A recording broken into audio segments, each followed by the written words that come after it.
আসসালামু আলাইকুম। আমাদের শরীরে যদি তিনটা জিনিস ঠিকভাবে কাজ করে তাহলে সারা দিন রোজা রাখলে আমাদের শরীর দেখা যাবে প্রাণবন্তভাবে কাজ করতে পারবে। কোন কোন তিনটা জিনিস?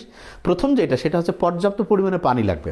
তা আমরা দেখা যায় সেহরিতে অনেকেই পানি খাই, কিন্তু কিছুক্ষণ কয়েক ঘন্টা যাওয়ার পরে দেখা যাচ্ছে যে পিপাসা লাগে। তো এইটা থেকে বের হওয়ার ভালো বুদ্ধি যেটা সেটা হলো যে আমাদের শরীরে পানি ধরে রাখে এইরকম কিছু খাবার আছে।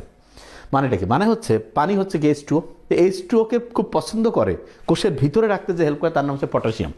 পটাশিয়াম যেই খাবারে আছে, যেমন কলা, খেজুর, এই দুইটা খুব ভালো করে প্রত্যেক দিন একটা হইলেও কলা, একটা হলো খেজুর খাবো। তো লাভটা কী হবে? আমাদের কোষের ভিতরে পানিটা ধরে রাখবে এবং ইনশাল্লাহ সারাদিন দেখা যাবে যে পিপাসা মুক্ত আমরা থাকতে পারবো। নাম্বার 2 যেটা সেটা হলো যে আমাদের শরীর যাতে সারাদিন পর্যাপ্তভাবে শক্তি পায়, যেটার উপর ভিত্তি করে আমি আমার সারাদিনের কাজগুলো করব। এই জন্য অনেকে দেখা যায় সেহরিতে খুব খাইলো, কিন্তু তারপর দেখা যায় দুপুর 11টা-12টা হওয়ার পরে 2টার দিকে তার ক্ষুধা লাগতেছে। কারণটা কি? কারণ হচ্ছে সে এমন খাবার খেয়েছে যেই খাবারটা দেখা গেছে যে দ্রুত তার শরীরের রক্তে শক্তিটা দিয়া কিছুক্ষণ পর তার শক্তি আর নাই। তাহলে আমাদের এমন রকমের খাবার খেতে হবে যেটা অল্প অল্প অল্প করে শক্তি হচ্ছে সরবরাহ করে। কোন খাবার? প্রোটিন।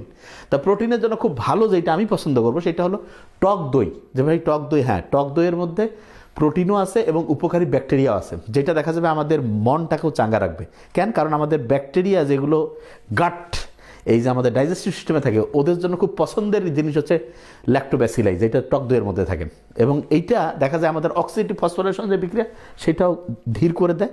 এই জন্য আমাদের শরীরে ফ্রি রেডিক্যাল, যেটা আমাদের শরীরের জন্য খারাপ, এটা কম তৈরি হয়। তার মানে আমি যদি টক দই খাই, এটা একই সাথে প্রোবায়োটিক্স, প্রোটিন এবং সারাদিন আমাকে শক্তি দিবে।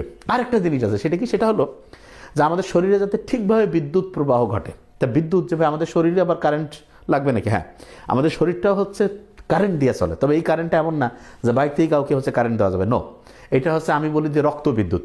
শরীরে প্রতি মুহূর্তে আছে না, রক্তের মধ্যে বিভিন্ন ইলেকট্রোলাইট, যেমন সোডিয়াম, পটাশিয়াম, হ্যাঁ, ক্যালসিয়াম, ম্যাগনেসিয়াম, ক্লোরাইড, বাইকার্বনেট, এগুলো প্রবাহিত হয়। এগুলো যদি পর্যাপ্ত পরিমাণে থাকে, ঠিক পরিমাণ হচ্ছে তড়িৎ প্রবাহিত হবে এবং ওই বিদ্যুৎ দিয়ে শরীরটা ঠিকভাবে সব কাজ করবে। তো এইটা কোথায় পাবো? সবচেয়ে ভালো যে জিনিসটা আমি বলি, ওই যে কলা আর খেজুরের মধ্যেই আছে। কলার মধ্যে, খেজুরের মধ্যে পটাশিয়াম আছে এবং এই পটাশিয়ামটা কি করে? সোডিয়ামের সাথে একসাথে একটা পাম্প তৈরি করে। সেই পাম্পটা যদি ঠিকভাবে কাজ করে, শরীর ঠিকভাবে অন্য সব জায়গায় এই তড়িৎ ঠিকভাবে প্রবাহিত হবে এবং শরীরের সবগুলো কাজ ব্যালেন্স রইতে হবে। তাহলে স্বাভাবিকভাবে সারাদিন যদি আমি হচ্ছে পিপাসা মুক্ত থাকতে চাই, তাহলে সেহরিতে কি খাবারগুলো খাইতে পারি? 1 নম্বরে হচ্ছে খেজুর, দই, তারপরে হচ্ছে কলা, তার সাথে ডিম খেতে পারি।